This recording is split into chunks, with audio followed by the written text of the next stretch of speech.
अमरावती जिल्ह्यात काल अचानक वादळी वाऱ्यासह मुसळधार पावसाने तालुक्यातील कित्येक नागरिकांच्या राहत्या घराचं नुकसान केलेलं आहे, तर दुसरीकडे शेतकऱ्यांच्या उभ्या पिकाचं सुद्धा नुकसान झालेलं आहे।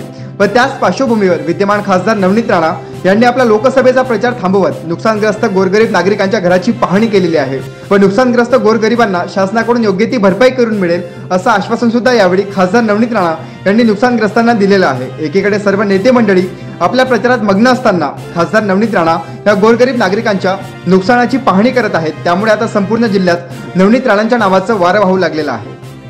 आपण जर पाहिला हा दरवर्षी ज्या पद्धतीने नुकसान होते, दरवर्षी टीना उडतात, दरवर्षी असंच खंबे लाईटची याच पद्धतीने असते। बरेचशे ठिकाणी ज्यांना ऍक्च्युअली गरज आहे घरकुलाची, ते काही राजकारणामुळे त्या लोकांना घरकुल सुद्धा बरेचशे लोकांना भेटलं नाही। पण आज आम्ही पंचनामे करत असताना आमची जोडी टीम आहे सरकारी, त्यांनी सगळ्यांनी पंचनामे केले आणि या स्पेशली या गावामध्ये ऑलमोस्ट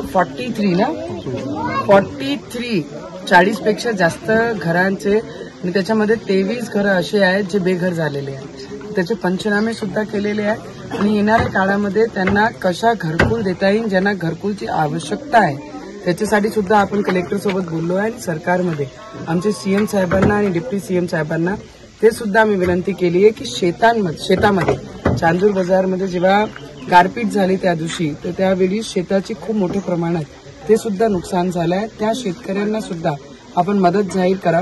आचारसंहिता आहे म्हणून बरेचशे ठिकाणी आम्हाला जाहीर करता येत नाहीये, बरेचशे ठिकाणी बोलता येत नाही, पण नक्की माझा विश्वास आहे की आमची जी सरकार आहे ते शेतकऱ्यांच्या पाठीशी आणि इमिजिएट जेवढाही नुकसान झालंय त्यांना अन्नदानाचं वाटप करत आहे।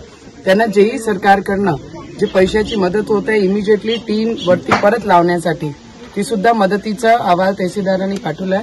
तर येणारे आज संध्याकाळीपर्यंत नाही तर सकाळीपर्यंत त्यांना ती मदत सुद्धा होईल। पण येणाऱ्या काळामध्ये सरपंचाला मी माझं सांगणं आहे की चांदूर बाजार ऑलमोस्ट 400 घरं आहे ज्यांना आजही सुद्धा त्यांच्या नावाने ती जागा नाही, सरकारी नावावर ती जागा त्यांची कागदावर आहे, तर त्यांना सुद्धा येणाऱ्या काळामध्ये घरकुलची व्यवस्था आणि ती जागा त्यांच्या नावाने ते कसे करता येईल त्याच्यासाठी सुद्धा मी बोलणं माझं सुरू आहे। खूप सारे प्रॉब्लेम्स आहे, पण काही राजकीय हिताकरिता का बरेचसे लोक त्यांना घरकुल त्यांच्या घराची जागा त्यांच्या नावाने नाही होऊ दिली, म्हणून ते आज अजूनही बरेचसे लोक बेघर आहे, घरकुल पासून वंचित आहे। तर येणाऱ्या काळामध्ये आपण सगळे मिळून गोपाल भाऊ, आम्ही सरपंच आपला नवीन सगळे मोदी भाऊ आपण मिळून सरकार आपली ऐकणारी आहे आणि त्या सरकारकडे नक्की त्यांचे आवाज म्हणून मी गुहार नक्की लावेल।